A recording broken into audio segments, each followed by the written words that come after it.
Huwa ligeni mpenzi mwanamichezo, hasa mpenzi wa klabu ya Simba Sport. Leo tunakutana hapa kujadili yale ambayo yanaendelea katika viwanja vya michezo, hususan leo katika klabu yetu kubwa ya Simba Sport kutokea hapa Tanzania.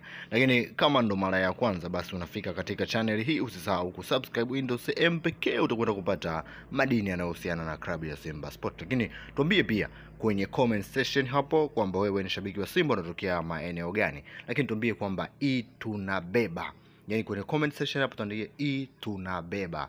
Hii itakuwa ni motisha kubwa kwa wachezaji na mashabiki wa klabu ya Simba Sport. Sasa tunakwenda kuzungumza yale masuala ya msingi ambayo yametokea katika mazoezi makubwa ya klabu ya Simba baada ya kufika pale Morocco. Kwanza, makachelo waliotumwa na klabu ya RS Berkane wamekamata na wamedhibitiwa kabisa na timu ya klabu ya Simba Sport. Wale viongozi walioenda kule Morocco wamefanikiwa kudhibiti makachelo wote ambao wanaifuatilia klabu ya Simba Sport kwa mbinu mbalimbali ili kuweza kuvujisha siri ambayo kitu kinafanyika mazoezini. Na hii ni kubwa sana kwa maklabu ya Simba Sport na ni kubwa sana kwa viongozi wa klabu ya Simba, na inaonesha ni kwa jinsi gani wako makini na kwa kipindi hiki wanalitaka kombe.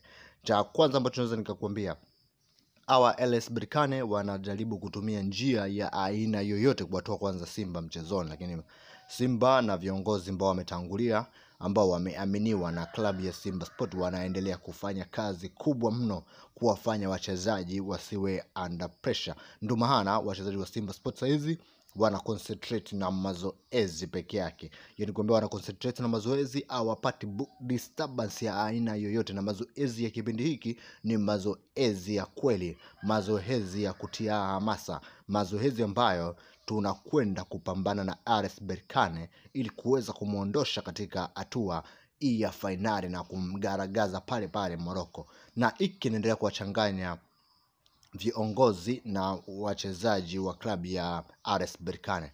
Walifikiria kwamba Simba atakuja kilele mama, Simba kaja jeshi kubwa, Simba amepata mashabiki ambao wanatembelea hadi mazoezi yao. Lakini sasa klabu ya Simba wamewapiga lockdown kwa sababu hawataki kabisa kupata disturbance aina yoyote. Unajua finali ni kubwa na finali inapigwa pale Morocco ambapo pamekuwa ni pagumu mno kwa mtu kuondoka na matokeo. Sasa wewe shabiki wa Simba, usisahau kusubscribe, niza kwenda kukupa update na mambo mengine ambayo yanaendelea hapa Morocco.